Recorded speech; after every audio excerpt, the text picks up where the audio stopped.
And today we're going to be talking about the unfortunate but expected death of the former president of Uruguay, José Mujica, more popularly known as Pepe to his friends, which was pretty much everybody. Huge character. He was president from 2010 to 2015. Correct, yeah. Died a week short of his 90th birthday. But what a guy, what a character. Absolutely. You know, it's kind of sounds trite and all, but he was one of a kind. He really was. Known as the poorest president in the world. Although he would argue with that. He didn't like that title, did he? He would say he wasn't poor. Yeah, financially, yeah, he gave away 90% of his wage to various good causes. He would say he was richer than anybody because he had friends, he had his garden, he had his wife he was very much in love with. He had his lovely dog, the three-legged dog Manuela. So he had a great life, you know. Yeah. And he said that he knew in January he was going to die. And he had an interview, I think, with Buscana magazine and said, "This is it. I've got cancer. It's inoperable. Yeah. I'm going to die shortly.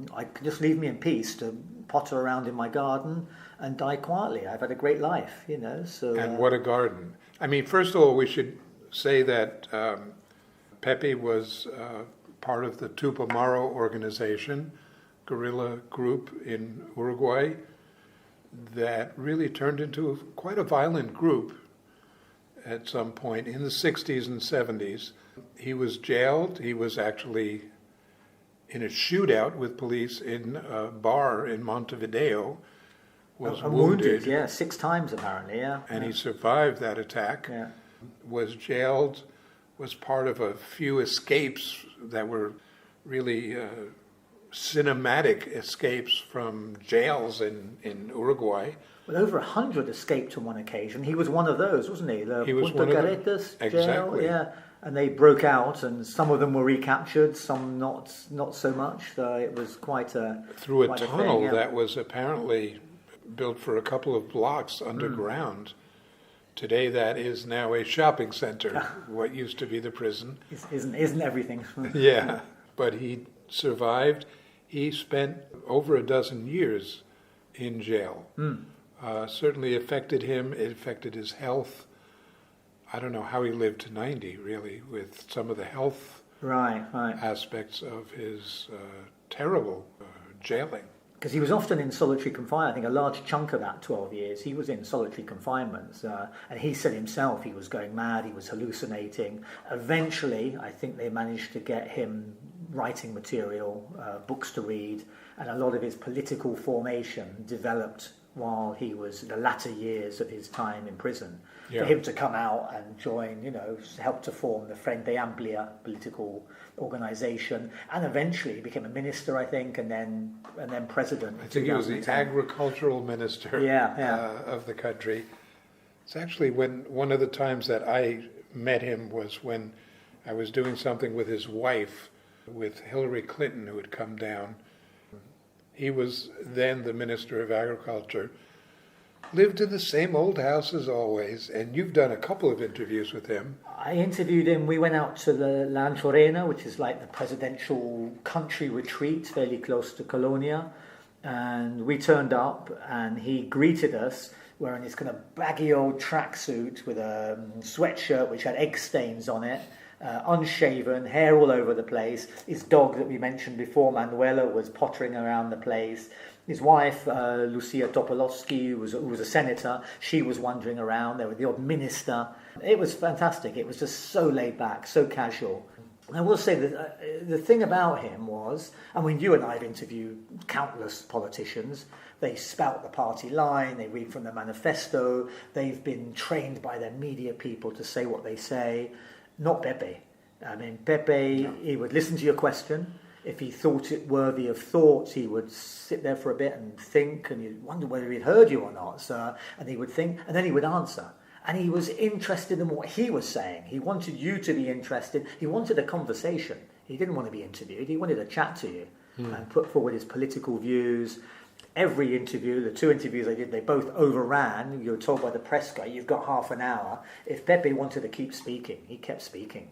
So no, it was a joy. It was a joy to interview. Except for the editors, I guess. Except they had nervous breakdowns. The people working with him, editors. But Pepe, he didn't like all the trappings of presidency, the whole media thing. But yeah, if you were having a conversation with him, then great. He was a. We had to do there was once when I was setting up an interview with somebody from ABC. I was actually working in Rio.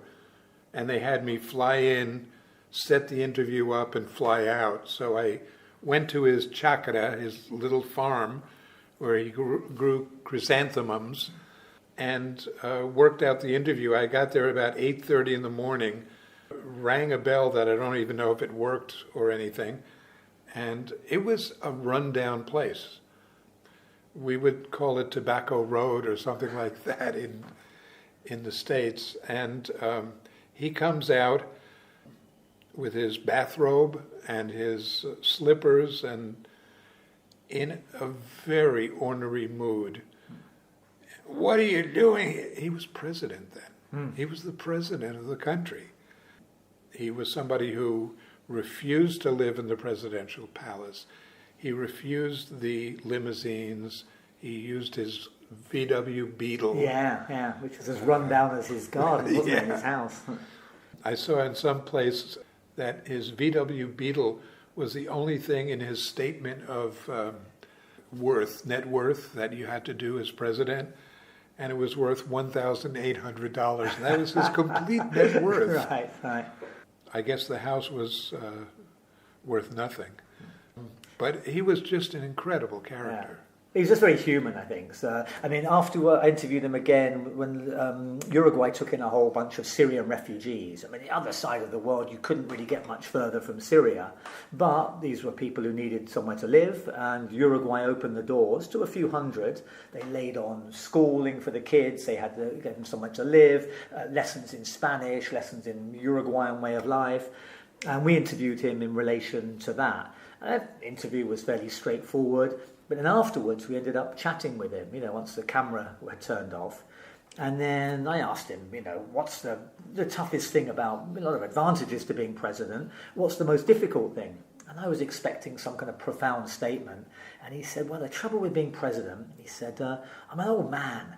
And I have to get up in the middle of the night quite often and go for a pee. It happens, And there's all these security people all over the place. So I'm walking around in my Y-fronts, and there's security. So it wasn't the profound statement I was expecting, but... But it was wonderful. It was wonderful, yeah. Absolutely. So not the kind of thing you would expect from a president. So which, again, was the joy. So. And he would often turn up late to interviews because he would see a friend driving to the presidential palace or to the parliament. He might spot a friend on the street corner. Say, Pablo, I haven't seen you for ages, and go for a coffee with them before carrying on to work. Security guys had a nightmare. His press people had a nightmare. They couldn't control him. I couldn't imagine anybody from Uruguay wanting to assassinate Pepe. No. It was just, so his security could relax for most of the time, I would think. Well, Uruguay is a pretty laid back. It's a small country, 4 million or so people. They would say it's got 3 times more cows than it has people, but it's a pretty laid back sort of country. Absolutely, isn't it? Especially compared to its 2 neighbors on the north and south. Most of journalists who are based out of Buenos Aires love going to Uruguay. They don't want to live there, but they love going over for a week or 2 weeks to the coast, whatever, to spend some just downtime. It's a great place to relax, isn't it? Very literary. If you want to go and read, it's a great place. Talk to people about literature, music. So it is it's a place that grows. And I think first sight, you might think, well, what's here? There's not a lot going on in Montevideo. It's like Buenos Aires with the lights turned low, So, but the longer you're there, the more you get to know the people, the better it became. And then you'll find interesting things like the Syrians. It's the first country in the world under Pepe to legalize the production, the sale, and the smoking of marijuana. Absolutely, yeah. And it was just a thing that was implemented. I mean, we went there to do the story, ended up going to the house of, I can't remember, a congressman or a senator, and smoking a spliff legally in Uruguay, because you could, and it was no big deal, you know. Yeah. It was no different to somebody sitting on a park bench smoking a cigarette or drinking mate, as the tea that the Uruguayans drink to a massive degree. Yeah, no different to that. No, it's and Pepe would say that he did that to get the mafia out of the business, Yeah. to bring it to the government, to be able to have a means of getting money. Yeah. Also for the government coffers. I think that's what he was, very pragmatic, you know. First time I interviewed him, Uruguay had just legalized abortion. And we were using the phrase pro-abortion. And he stopped me and he said, nobody is pro-abortion. You know, we are pro the right to allow abortion, you know, but nobody, the woman getting the abortion, you know, nobody wants an abortion, but sometimes it's what you have to do, and we need to be as humanitarian as we can. We know since the beginnings of time, if people need abortions, they will find them illegally, so we need to make it safe, sensible, give women the right to choose. That's the right thing, but don't talk to me about being pro-abortion. We do what we have to do in the most humane way possible, you know. So. And to put Uruguay a little bit in context, in the early part of the 1900s, Uruguay had separation of church and state. They had all kinds of women's rights issues put into law. They had amazing laws for the workers. They were way ahead of their time. Eduardo Galeano, one of my favorite people, the Uruguayan writer, he once said to me, he said, Uruguay at the beginning of the 20th century was entering the 21st century. At the end, they were entering the 19th century. And I think that kind of describes Uruguay, this huge change that went over the country that really in some ways Pepe was bringing back in some ways, not only with abortion, not only with marijuana legalization, but also same-sex marriage. And there was really a sense of a real liberal country in the original sense of liberal. Yeah, yeah. I mean, going back to the Syrians, he said, you know, we're a country, Uruguay is a country of immigrants, you know, this is just the latest wave of immigrants coming from a place in trouble, you know, with difficulties. He also took in 6 former inmates from Guantanamo at a time when nobody wanted. They couldn't go back to their original countries. The United States had held them in Guantanamo for, you know, who knows how long, for a decade or so. Yes. They were troubled, tormented souls because of the torture they'd suffered, psychological, physical. They needed somewhere, they needed a haven. And say very few countries were willing to take them. Pepe put his hand up and said, Uruguay will take 6 of them. And they housed them, and they Some taught them of Spanish. them, or some of the Syrians, ended up living in the presidential palace. Really? Wow. That was an amazing thing. Once again, Pepe didn't want any of the trappings. He didn't live there. But he used the palace for certain things. Homeless people, people who were coming in, the refugees. There was a different sense of the trappings of power during Pepe. I mean, it has to be said, he was in office for 5 years, 2010 to 15. I think the Uruguayan constitution doesn't allow you to continue. He was massively popular abroad, throughout Latin America. It was at a time when, you know, certainly some of the time he was around. Hugo Chavez in Venezuela, Fidel Castro was still on the scene in Cuba. You had Lula in Brazil. You had the Kirchners in Argentina, Nestor and Cristina. Who else was there? Correa in Ecuador. They were part of this so-called pink tide, did they call them? Or Latin America. He was part of that, you know, progressive, of the left. And the sense of trying to bring people together in the whole region. Yeah. All kinds of regional activities that today is a lot harder to get done. I mean, not everybody. I remember going to Uruguay and talking about the wonders of Pepe Mujica, and a lot of Uruguayans would say, well, he's far more popular abroad. You're making documentaries about him, or you journalists are coming over interviewing him because of his three-legged dog and his Volkswagen Beetle, but not all Uruguayans were so happy with him. Some are a bit embarrassed. He's going to be on the world stage with his, saggy old sweatshirt and, his hair not combed and everything. So that embarrassed some, and he was of the left, so again, those of the right. I would say that the upper class hated him. Yeah.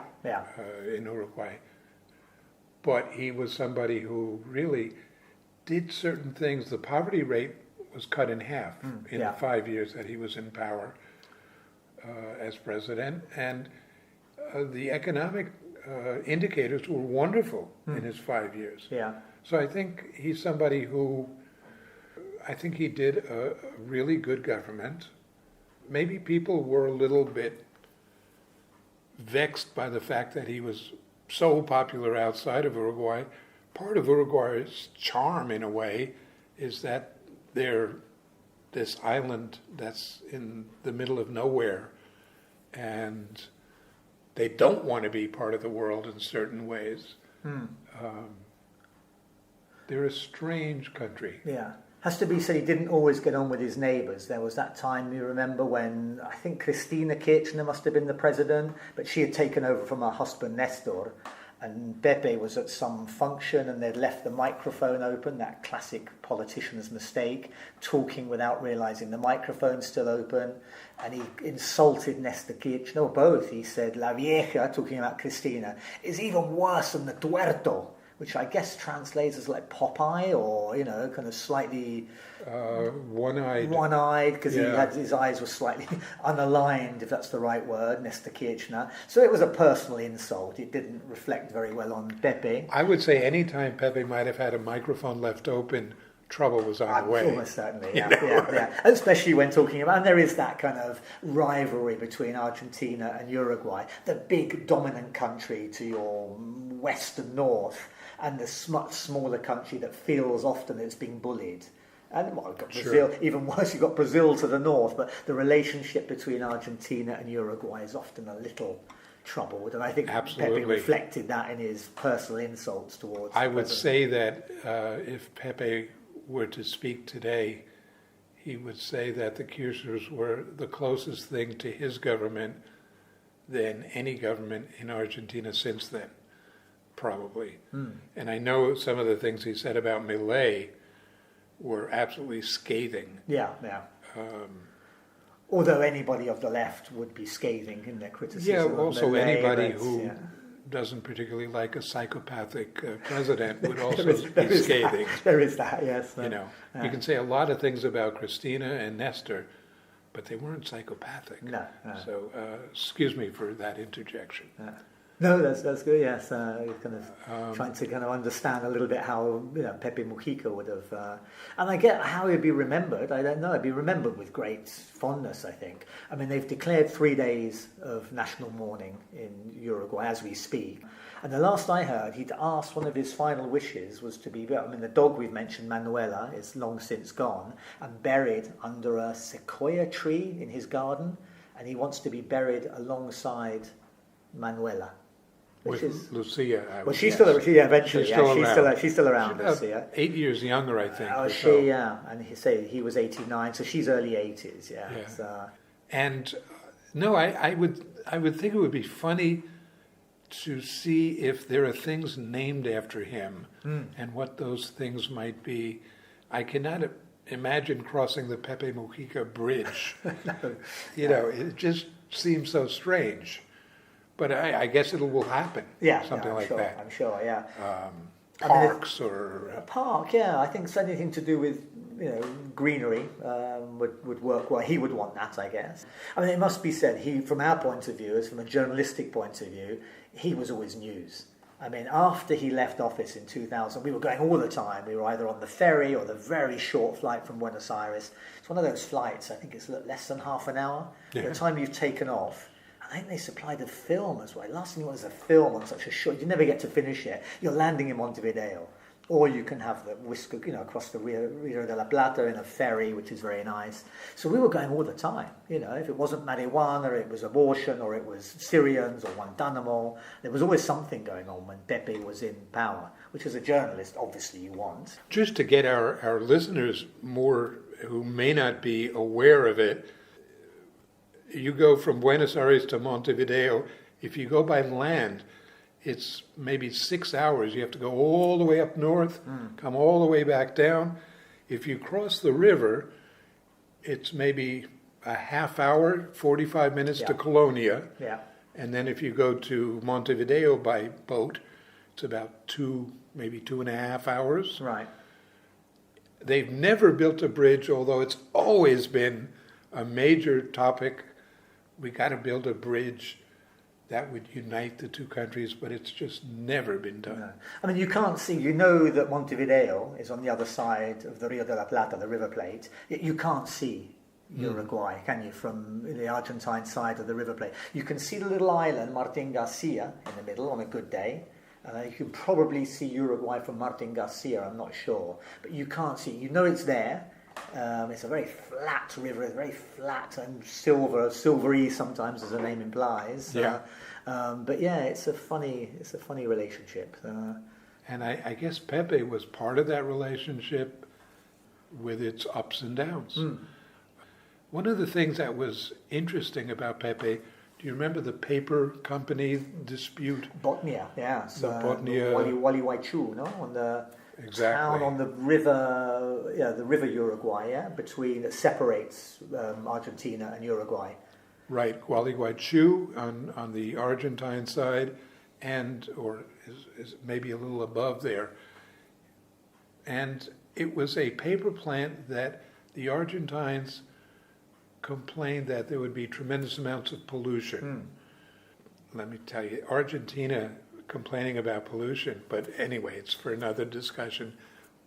But Pepe came in when it was really a hot topic, and he basically worked out commissions to check out that there would be commissions checking out that there was no pollution, that the company, a Finnish company, I believe. Finnish, yeah, they were Finnish, right? yeah, Botnia, yeah. That they would be taking care of the waste that would come from the plant. So it was a way of calming tensions, which ran high for a while. Yeah. And they blocked the bridge. The Argentine protesters had blocked the bridge way upriver that did join the two countries for months and months. We went up there on one occasion. They let us go through. We had to negotiate our way through to the Uruguayan side as journalists, but ordinary, punters, travellers couldn't get across that. So they closed. One of the few crossing points between the two countries was closed for months on end because of that protest. And Uruguay is a country that depends on tourism. Yeah. Very especially much so. the summer tourist Yeah. season.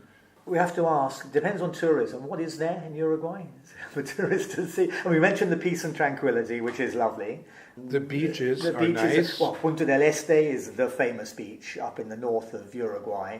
Any Argentine who wants to, and Brazilians who want to be seen during the summer months will vacation in Punta del Este. It is the place to be seen. Yes. I don't know, the equivalent of the Riviera in Europe, I guess. And there's the Cabo Polonio is a beautiful beach, much further north than Punta del Este. The Uruguayans tend to go to a place called Atlántida, which is a nicer beach, or Piriápolis, which is also a nice beach. And, for Argentines who have a river, but really not an ocean, and even their seaside is questionable, the Uruguayan seaside is beautiful. Yeah.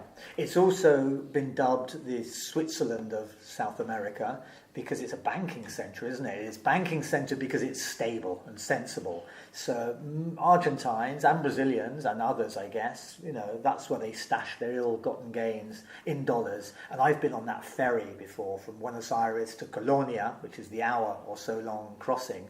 And it's full of Argentines who are just going to Uruguay to take their dollars out of the cash points or going into the banks.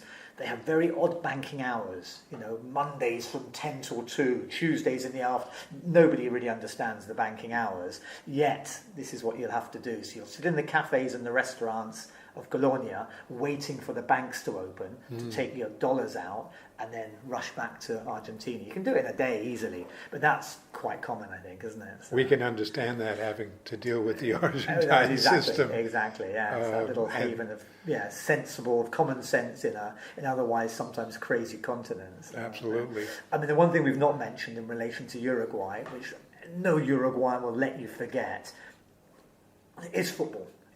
They are a tiny country of 4 million people, yet they've won the World Cup twice. Which is certainly more than, I hate to say it, is more than England have done, twice as many times as England have done. So, it's a billion times more than the United States has done. There you go, yes. And there are statues, there are monuments. I mean, the 1930 victory, that's one thing, the first ever World Cup.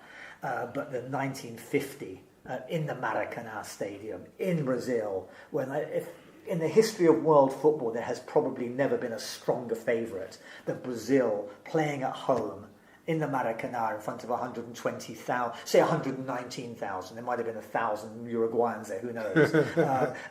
It was a definite victory for the Brazilians, yet it wasn't.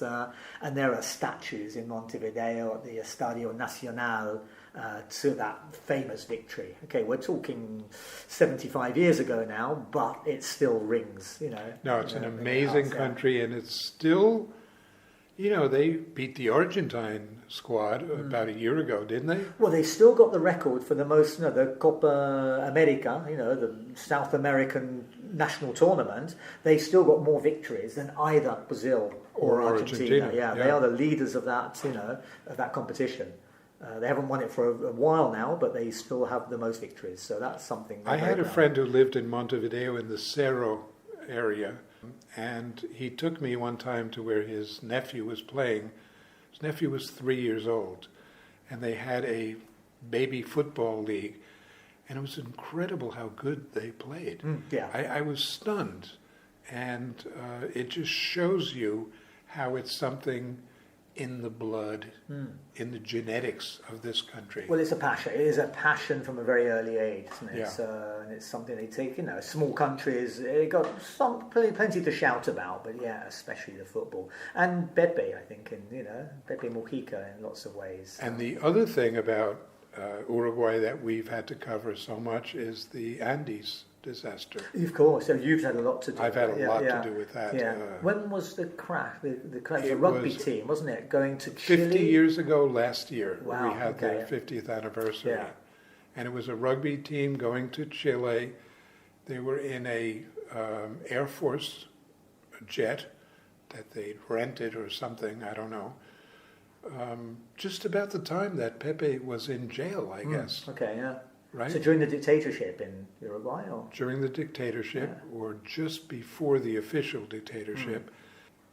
It was a mistake. I remember doing one of the documentaries that an aviation expert said if they had 2 more seconds prior to lift the plane up, they would have crossed over the mountain. But instead they crashed into the mountain in the Andes, and they were not found for a month and a half. They had to hike to be rescued. 3 of them hiked down, or 2 of them hiked down, and got a rescue team up to rescue them after close to 2 months. But in the meantime, there had been a degree of cannibalism, hadn't there? They ate some of their dead, which is why it was always mentioned. Absolutely. And there's some fallout from that, isn't there? The families of the survivors and the victims, they don't always get on because of, I guess, that incident. Yeah. Cannibalism can sometimes cause that. It can cause problems, I guess, yeah. But nowadays, they just have a mobile, just kind of cool base. They'd have a mobile phone or a black box, or they would have tracked them down much more quickly, I guess. Absolutely, and also, of course, the instruments in the airplane would have saved them for sure. It was definitely, crossing the Andes is always a tough go, but they had, the instruments then were so if you look at it today, it just seems like another world. And it was the cause of the accident. Right. They thought they were in a location that they weren't in. Okay. And Uruguay, they don't really know mountains, do they? It's a very flat country. That's right. It's Uruguayan Air Force, yeah, you know. Yeah, it's a very kind of, I think the highest point in Uruguay, how high is it? I don't know, 100 meters, 200 meters. It's a very flat, yeah, I guess country. Probably an anthill might be right. the highest thing, or a sand dune or something like that. I once did a story in Uruguay about, there's, say, 4 million people. We did the story 12 million cows. And they do some of the finest beef in the world. They'll tell you it's better than the Argentine beef. And Argentines will say theirs is the best in the world. But they were chipping every single cow that was born in Uruguay. They were chipping all 12 million so that they could follow the family history of the cow, and then they could follow the cow to the abattoir, and then the meat, when it's, goes to the wholesalers, and then from the wholesalers to the retailers to the restaurant. So we followed the meat from one particular family of cows, went to the farm, we spoke to the farmer, we watched him put the details of the newly born calf into his computer, and then we ended up in Montevideo eating possibly the best steak I've ever eaten. But it had a barcode on the packet, so we could trace the whole lineage of that meat. And that's the kind of thing you can do in a small country. Yeah, you couldn't do that in Argentina. No, I doubt it. I mean, it's just well regulated, it's sensible.